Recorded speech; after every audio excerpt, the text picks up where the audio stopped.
কোনো কিছু যে ফেলনা নয় সেটা বারবারই আমি আপনাদের সাথে আমার ভিডিওতে তুলে ধরার চেষ্টা করি। আজকে আপনাদের সাথে ফেলে দেওয়া একটা কাগজের বক্স দিয়ে খুব সুন্দর একটা ফ্লাওয়ার ভাস তৈরি করে দেখাবো। কি কি লাগছে প্রথমে দেখিয়ে দিয়েছি। আজকে এটার উপর আমি মোজাইক আর্ট করব। এই যে বক্সটা দেখতে পাচ্ছেন এইটা কিন্তু কাগজ দিয়ে বানানো।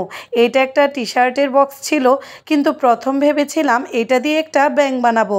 তার জন্য প্রথমে আমি এটার মুখের অংশটা আটকিয়ে নিচ্ছি, কিন্তু ব্যাঙ বানাতে যেয়ে অবশেষে এটাকে ফুলদানি বানিয়ে নিতে হলো। কেন এবং কিভাবে বানিয়েছি দেখতে হলে অবশ্যই লাস্ট অবধি আমার ভিডিওটার সাথেই থাকতে হবে।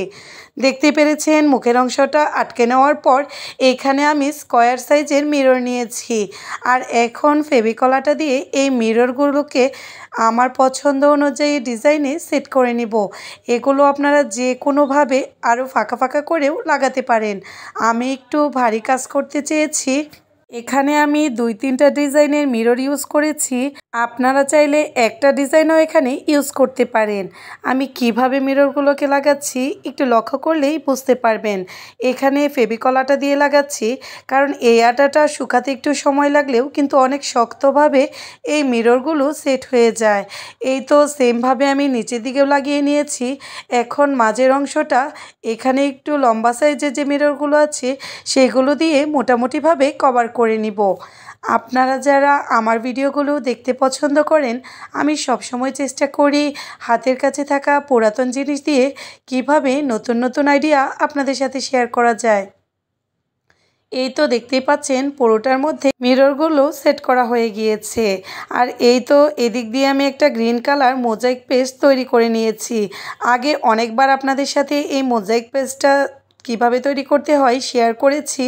কেউ যদি মোজাইক পেস্ট তৈরি করার ভিডিওগুলো না দেখে থাকেন তাহলে অবশ্যই একবার আমার পেজটা ভিজিট করে আসতে পারেন।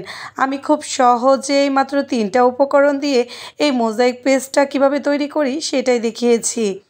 আর এই তো যেটা বলছিলাম যে ব্যাঙ বানাতে গিয়েছিলাম, কিন্তু অবশেষে এটা ফুলদানি হয়ে গিয়েছে। মুখের অংশটা ভুলবশত আমার হাতে চাপ লেগে খুলে গিয়েছে। যেহেতু কাগজের তৈরি তাই এটা আমার কাছে মনে হয়েছে যেহেতু এই বক্সটা একটু লম্বাটে, এটা দিয়ে খুব সুন্দর একটা ফুলদানি তৈরি করা যায়। তাই আমি এই যে মোজাইক পেস্টটা শুকিয়ে যাওয়ার পর ভালোভাবে এটা একটা ভিজা সুতি ন্যাকড়ার সাহায্যে পরিষ্কার করে নিচ্ছি। আর পরিষ্কার হয়ে যাওয়ার পর এইটার লুকটা দেখে আপনারা কিন্তু একদম এটার প্রেমে পড়ে যাবেন। জিনিসটা এত সুন্দর হয় যে না দেখলে বুঝতেই পারবেন না।